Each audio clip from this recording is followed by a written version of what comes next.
చీకటి పడిన తర్వాత మీరు కూడా ఈ పనులు చేస్తున్నారా? అయితే ఒక్కసారి ఆగండి. ఎందుకంటే వాస్తుశాస్త్రం ప్రకారం ఈ అలవాట్లు మీ ఇంటి ఆర్థిక పరిస్థితిపై ప్రభావం చూపవచ్చని పెద్దలు చెబుతున్నారు. సూర్యాస్తమయం అయిన తర్వాత ఇల్లు ఊడ్చడం, చెత్తను బయట వేయడం చాలామంది చేసే పని.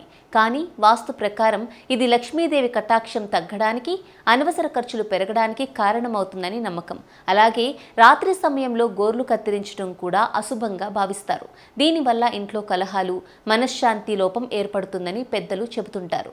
ఇంకో ముఖ్యమైన విషయం ఏమిటంటే రాత్రి బట్టలు ఉతికి బయట ఆరవేయడం.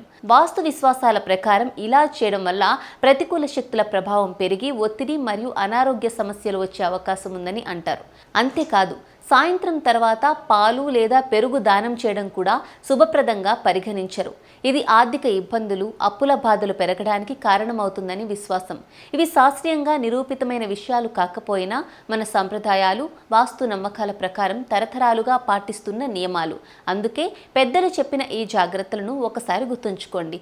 మీరు కూడా ఈ పనుల్లో ఏదైనా చేస్తున్నారా? కామెంట్ చేయండి.